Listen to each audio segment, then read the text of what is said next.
नमस्कार दोस्तों, VK knowledge electrical में आप सभी का स्वागत है। दोस्तों, एक नया शुरुआत करने जा रहे हैं जो आईटीआई स्टूडेंट के लिए और कंपटीशन एग्ज़ाम की तैयारी करने वाले स्टूडेंट दोनों के लिए ही इम्पोर्टेंट रहने वाला है। दोस्तों, यदि आप अभी आईटीआई के एग्ज़ाम देने वाले हैं तो भी ये आपके लिए है, और ये विशेष तौर से मैं सेकंड ईयर के जो एग्ज़ाम देने वाले हैं उनके लिए बात कर रहा हूँ। कंपटीशन एग्ज़ाम की तैयारी करें तो भी ठीक है। हम सीरीज स्टार्ट कर रहे हैं कि निम्मी के द्वारा जो मॉडल पेपर प्रोवाइड करवाए गए हैं स्टूडेंट को, उन क्वेश्चंस को डिटेल से सोल्व हम करवाने जा रहे हैं। काफ़ी क्वेश्चन है, लगभग थर्ड सेमेस्टर और फोर्थ सेमेस्टर दोनों को मिलाएं तो सेकंड ईयर के लिए तैयार होंगे ये क्वेश्चन, और लगभग आपको 400 से 500 क्वेश्चन प्रोवाइड इसमें करवाए जाएंगे। दोस्तों, हम 25-25 क्वेश्चन की आपको सीरीज प्रोवाइड करवाएंगे और प्रत्येक क्वेश्चन को हम डिटेल से एक्सप्लेन भी करेंगे। क्वेश्चन हिंदी इंग्लिश दोनों में है तो आप अच्छे से इसको समझ सकते हैं। वीडियो को लास्ट तक ज़रूर देखें। एक्सप्लेन करने का तरीका पसंद आ जाए तो लाइक कर दें और फ्रेंड्स को भी आप शेयर ज़रूर कर दें। तो डीसी जनरेटर पहला टॉपिक अपना इसमें है और यहाँ से अपन स्टार्ट कर रहे हैं। कुल 19 टॉपिक है जिन पर अपन वीडियो देंगे, क्वेश्चन देंगे। चलिए शुरू करते हैं। सवाल पूछा गया कि डीसी जनरेटर में एक्स के रूप में किसे चिन्हित किया गया है। देखो दोस्तों, ये हमें एक कम्यूटेटर सेगमेंट दिखाया गया है, पूरा कंप्लीट, ठीक है। और इन्होंने तो सिर्फ एक्स का पूछा है। मैं आपको 2-3 चीज़ें और भी बता देता हूँ। देखो, ये जो एक्स से इंडिकेट किया गया है ना, इसको हम बोलते हैं कम्यूटेटर राइजर, और यहीं पर हम आर्मेचर वाइंडिंग को कम्यूटेटर सेगमेंट के साथ कनेक्ट करते हैं। ध्यान रखना, आ चुका है क्वेश्चन। और ये कैसे कनेक्ट होते हैं? कॉपर के लग द्वारा कनेक्ट होते हैं। हमेशा यहाँ पर ध्यान रखना, कॉपर के लग लगते हैं और उनको हम यहाँ पर सोल्डरिंग करते हैं, ठीक है। आर्मेचर चालकों को कम्यूटेटर सेगमेंट से कैसे जोड़ा जाता है? तो राइजर पर जोड़ा जाता है, कॉपर के लग के द्वारा जोड़े जाते हैं। और ये जो आप देख रहे हैं ना यहाँ, ये है कम्यूटेटर सेगमेंट, और सेगमेंट के बीच में जो भरा जाता है वो इंसुलेशन माइका कहलाता है। तो उम्मीद करता हूँ क्वेश्चन आपको समझ में आ गया। आंसर अपना सी होगा, कम्यूटेटर राइजर। सेकंड अपना क्वेश्चन पूछा गया कि चित्र में जो आपको जनरेटर दिखाया गया है इसका नाम क्या है। देखो, ये एक फील्ड है, ये दूसरा फील्ड है, दोनों की डायरेक्शन आमने सामने हो गई। एक बात तो श्योर हो गई कि डिफरेंशियल जनरेटर है। दो फील्ड है, ये भी श्योर हो गया कि कंपाउंड जनरेटर है, यानी डिफरेंशियल कंपाउंड जनरेटर तो है। अब बात करूँ मैं लॉन्ग शंट और शॉर्ट शंट की, तो देखो ये शंट फील्ड, क्योंकि आर्मेचर के साथ सीरीज में तो सीरीज फील्ड ही हुआ ना, तो ये शंट फील्ड जो है ये दोनों के समांतर में आ रहा है, तो ये हो गया आपका लॉन्ग शंट। यानी डिफरेंशियल है, कंपाउंड जनरेटर है, लॉन्ग शंट प्रकार का है, ठीक है। तो यदि हम क्वेश्चन में ऑप्शन की ओर जाएंगे तो अपना क्या बनेगा? ए ऑप्शन बनेगा, differential long shunt compound generator. चलिए बात करते हैं थर्ड क्वेश्चन की। डीसी जनरेटर में प्रेरित ईएमएफ की दिशा ज्ञात करने के लिए, तो शायद कहीं कोई प्रॉब्लम नहीं होगी। जनरेटर में प्रेरित ईएमएफ की दिशा ज्ञात करने के लिए फ्लेमिंग का राइट हैंड रूल काम में लिया जाता है, डी ऑप्शन हो जाएगा। मोटर में यदि टॉर्क की दिशा ज्ञात करने के लिए बात हम करते हैं तो फ्लेमिंग का लेफ्ट हैंड रूल हो जाता। आगे सवाल पूछा गया कि डीसी जनरेटर में ईएमएफ की गणना करने के लिए फॉर्मूला क्या होता है। आई थिंक ये सवाल भी आप सबको आता है, 5ZNP/60A होता है। लेकिन मैं आपको 3 क्वेश्चन और बताता हूँ, ध्यान से समझिएगा। यदि वो डायरेक्टली हमें यूँ बोल देते हैं कि वेव वाउंड आर्मेचर है, अब बताइए फॉर्मूला, तो इसके लिए सिर्फ आपको फिर क्या करना है, 5ZNP/120 ये भी कर सकते हो, क्योंकि वहाँ पर ए जो है ना वो 2 होते हैं, फिक्स है। यदि लेप वाउंड के लिए होता तो फिर आप केवल इतना कर सकते हैं 5ZN/60, क्योंकि P/A ये बराबर होते हैं तो ये कट जाएगा, वैसे भी तो इनकी ज़रूरत नहीं है। 3 तरह के फॉर्मूले याद रखना। अभी अपना आंसर डी होगा, 5ZNP/60A। फिफ्थ क्वेश्चन है कि बैक ईएमएफ की गणना बताइए यदि मोटर डीसी होती तो। देखो, बैक ईएमएफ बराबर क्या होता है कि जो आपने सप्लाई वोल्टेज दिया उसमें से आर्मेचर की ड्रॉप माइनस कर दीजिए, उत्तर आ जाएगा, राइट। सी ऑप्शन है अपने सामने। सिंपल क्वेश्चन है तो ज़्यादा टाइम भी हम दोस्तों इसमें नहीं लेंगे। सवाल पूछा गया जनरेटर में जो एक्स भाग से दर्शाया ये क्या है। देखो, पूरा सेट आपको मैं बताऊं तो ये है अपना फील्ड पोल विद पोल शू, ये है अपना फील्ड पोल। इनके ऊपर यहाँ पर अगर और अपन को डायग्राम दिया होता तो बॉडी होती, फ्रेम होता। ये है अपना पोल शू, ठीक है ना। पोल शू बोलते हैं अपन इनको। और ये इसमें जो आप देख रहे हैं ना वाइट वाइट सा दिखाई दे रहा है आपको, ये कहलाते हैं काउंटर सैंक स्क्रू। ये जो आप देख रहे हैं ये कहलाती है रिवेट। रिवेट के द्वारा इनको फिटिंग करते हैं। काउंटर सैंक स्क्रू लगाए हुए हैं जिनका हेड जो होता है ना वो सरफेस के अंदर बैठ जाता है, बाहर नहीं रहता। डी ऑप्शन की ओर जाना है आपको, पोल शू कहलाता है। नेक्स्ट क्वेश्चन है कि डीसी जनरेटर का नाम क्या है। हमें एक डायग्राम दिया है फिर से और पूछा कि ये जनरेटर कौन सा है। बड़ा सिंपल डायग्राम आपके सामने है लेकिन क्वेश्चन बहुत अच्छा है दोस्तों, ध्यान से देखिएगा आप, बाकी किसी को भी मत देखना, आप सिर्फ इस चीज़ को देखिए जो मैंने एक तरह से एक घेरे में डाला है, इसको देखिए आप। आर्मेचर और फील्ड क्या आपस में कोई कनेक्शन है? नहीं, सीधी सी बात है, सेपरेटली एक्साइटेड हो गया। दूसरी बात, फील्ड के सिरों के नाम देखो, F1 और F2 है, तो F1 F2 जो है ये सेपरेटली एक्साइटेड के होते हैं क्योंकि A1 A2 आर्मेचर के, B1 B2 इंटरपोल या कंपनसेटिंग के, कम्यूटेटिंग के, C1 C2 कंपनसेटिंग के, D1 D2 सीरीज फील्ड के, E1 E2 शंट फील्ड के। F1 F2 किसके होते हैं? सेपरेटली एक्साइटेड, मीन्स ये जनरेटर पृथक उत्तेजित जनरेटर है। सीरीज शंट और कंपाउंड नहीं हो सकता, कंपाउंड तो वैसे भी नहीं है क्योंकि फील्ड वाइंडिंग एक ही है। डी ऑप्शन रहेगा। नेक्स्ट क्वेश्चन, जनरेटर द्वारा किस ऊर्जा को विद्युत ऊर्जा में बदलता है? तो यांत्रिक ऊर्जा को विद्युत ऊर्जा में बदलेगा, सिंपल सा क्वेश्चन है, कहीं कोई दिक्कत नहीं है। सोलर सेल ऊष्मा ऊर्जा को बदलता है, रासायनिक ऊर्जा को अपना सेल जो होते हैं वो चेंज करते हैं, और यांत्रिक ऊर्जा को विद्युत ऊर्जा में जनरेटर करता है। नेक्स्ट पूछा गया कि जनरेटर में फील्ड का नाम क्या है। देखो भाई, अब यहाँ पर क्या कि थोड़ी सी कन्फ्यूज़न आपको दे रखी है और तो कोई दिक्कत नहीं है। देखो दो फील्ड दिखाई अलग अलग, राइट, ये मोटे, ये कम टर्न की दिखाई, ये ज़्यादा टर्न की दिखाई है, तो ये सीरीज फील्ड होगी, शंट फील्ड हो गया, यहाँ तक तो कोई दिक्कत नहीं है। अगर हम फील्ड फ्लक्स के डायरेक्शन की भी बात करें तो देखो यहाँ से आ रहा है इस ओर, फिर प्रवेश कर रहा है इस ओर, दोनों में फ्लक्स की डायरेक्शन सेम होगी, इसका मतलब है तो क्यूमुलेटिव, यानी क्यूमुलेटिव तो है, यहाँ तक तो कोई दिक्कत नहीं है, ठीक है। अब लॉन्ग शंट शॉर्ट शंट की यदि बात करें तो आगे इन्होंने कुछ दिया नहीं, ठीक है, ऑप्शन इस तरह से दिए हैं कि क्लियर कट कोई भी नहीं दिया। देखो लॉन्ग शंट और शॉर्ट शंट मैं नहीं जाऊंगा दोनों ओर ही, क्यों? क्योंकि दोनों में देखो वाइंडिंग हमें जोड़ी हुई तो दिखाई नहीं, वाइंडिंग कैसे कनेक्टेड है ये तो हमें दिखाया ही नहीं, दोनों वाइंडिंग खुली पड़ी है, तो लॉन्ग शंट और शॉर्ट शंट का तो यहाँ पर सवाल ही नहीं उठेगा, ए और बी तो हो नहीं सकता। बचा क्या? डिफरेंशियल करें कि क्यूमुलेटिव करें, तो सीधी सी बात है दोनों एक दिशा में जा रही है, क्यूमुलेटिव होगा, कन्फ्यूज़न नहीं रखना कोई भी। नेक्स्ट अपना क्वेश्चन, डीसी जनरेटर का सिद्धांत क्या है? बड़ा सिंपल है, फेराडे के विद्युत चुम्बकीय प्रेरण सिद्धांत पर वो आधारित होता है। क्वेश्चन का आंसर आपको डी कर देना है। नेक्स्ट क्वेश्चन है डायनेमिक इंड्यूस ईएमएफ। देखो प्रेरित ईएमएफ दो तरह के होते हैं, गतिज प्रेरित ईएमएफ, स्थैतिक प्रेरित ईएमएफ।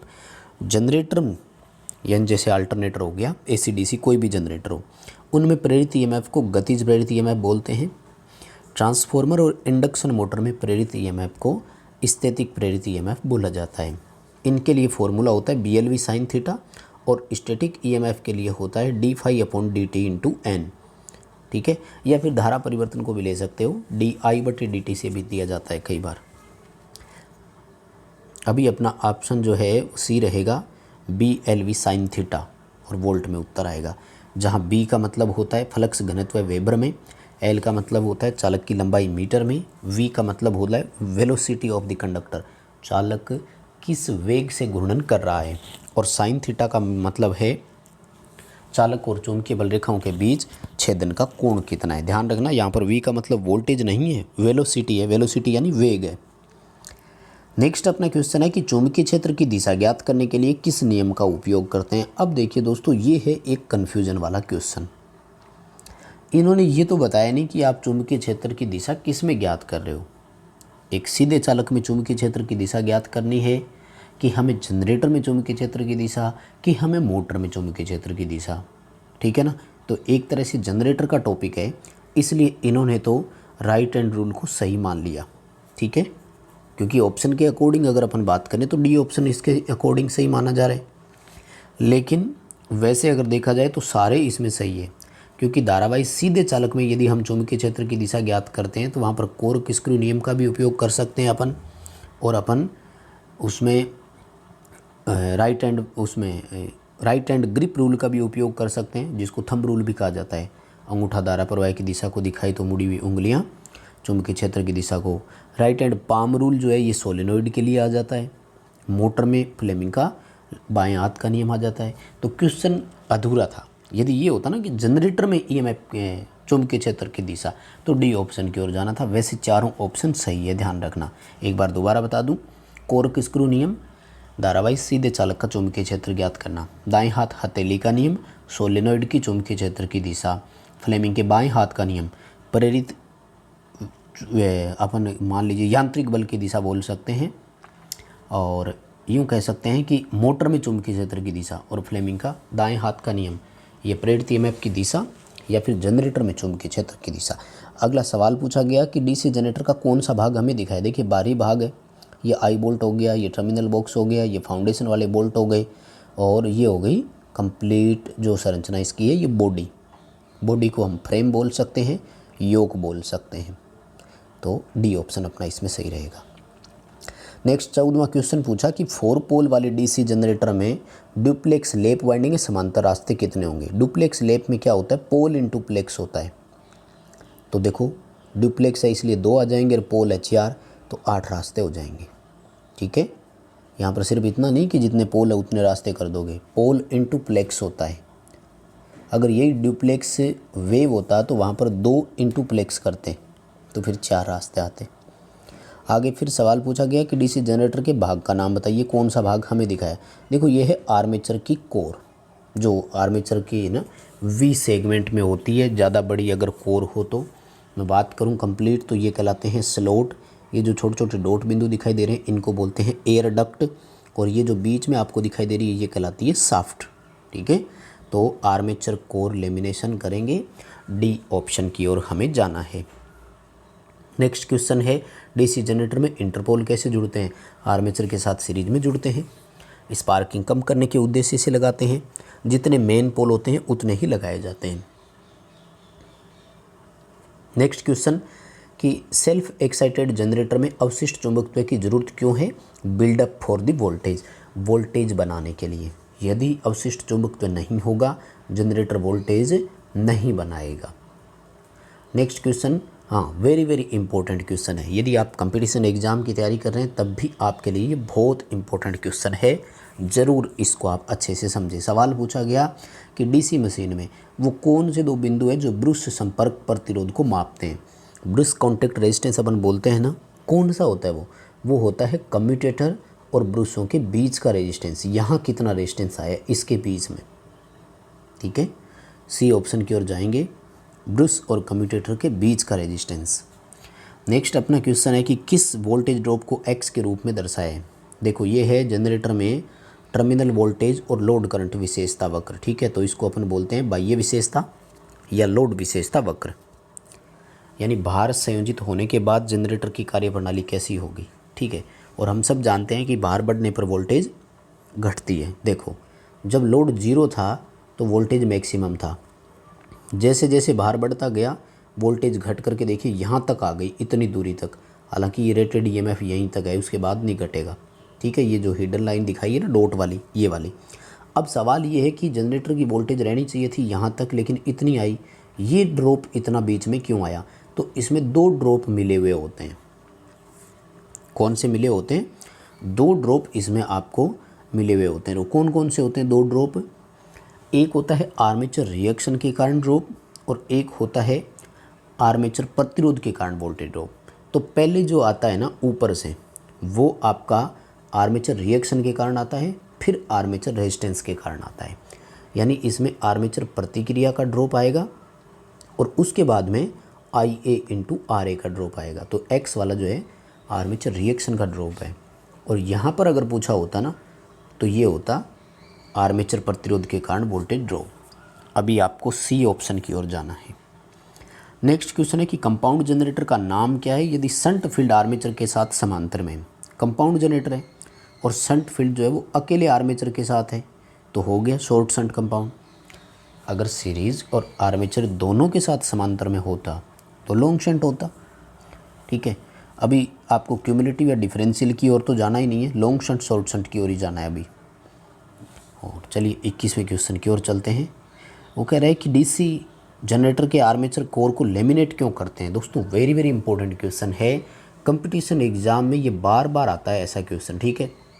हालांकि उत्तर आप सभी जानते हो, एडी करंट हानि कम करना, भंवरदार हानि को कम करना, स्ट्रेसिस हानि कम करने के लिए सिलिकॉन स्टील का हमने यूज किया था।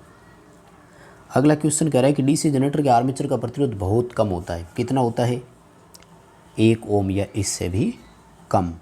ऐसा हम क्यों रखते हैं? देखिए डीसी जनरेटर का आर्मेचर जो होता है ना, इसमें हमेशा लोड के अकॉर्डिंग करंट चलती है, ये ध्यान रखना। लोड से ज़्यादा ही होती है। अगर सीरीज जनरेटर है तब तो लोड के बराबर होगी, अगर शंट जनरेटर है तो load current plus shunt field current होता है, यानी आर्मेचर में धारा हमेशा मैक्सिमम करंट होती है, ये ध्यान रखना। अब हम सब जानते हैं कि प्रतिरोध जो होता है ना, ये दो चीज़ें होती हैं, दो प्रभाव डालता है। कौन सा? एक तो ये प्रभाव डालता है I² into are copper loss का, दूसरा I into R voltage drop का।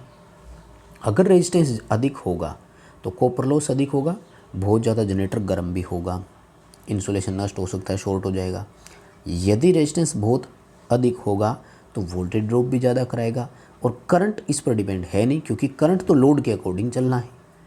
इसलिए हम ये चाहते हैं कि इसमें वोल्टेज ड्रॉप कम से कम हो। बी ऑप्शन की ओर हमें जाना है। अगला हमारा क्वेश्चन कि डीसी जनरेटर को क्लॉकवाइज दिशा में ही क्यों चलाना चाहिए। देखो ये बात कर रहा है सेल्फ एक्साइटेड जनरेटर के लिए। सेल्फ एक्साइटेड जनरेटर में क्लॉकवाइज की बात नहीं करूँगा मैं आपको सेल्फ एक्साइटेड जनरेटर की वोल्टेज बनाने की 4 शर्तें होती है, पहले वो बात करेंगे हम। क्या शर्त होती है? सबसे पहली शर्त कि उसकी फील्ड में अवशिष्ट चुंबकत्व होना चाहिए। दूसरा, उसका क्रांतिक प्रतिरोध फील्ड वाइंडिंग का क्रांतिक मान से कम होना चाहिए। उसके बाद घूमने की दिशा में उचित संबंध, यानी घूमने की दिशा ऐसी हो जिससे एक ईएमएफ इस दिशा में उत्पन्न हो, ताकि वो फील्ड को जब मिले तो फील्ड फ्लक्स में जुड़ने वाले स्वभाव का चुंबकीय क्षेत्र बने। यदि उल्टी दिशा में बन गया तो अवशिष्ट चुंबकत्व नष्ट हो जाएगा। बी ऑप्शन की ओर जाएंगे। प्रोटेक्ट द रेजिडुअल मैग्नेटिज्म, अवशिष्ट चुंबकत्व की सुरक्षा करता है, वो नष्ट ना हो जाए, नहीं तो जनरेटर वोल्टेज बढ़ाना ही बंद कर देगा।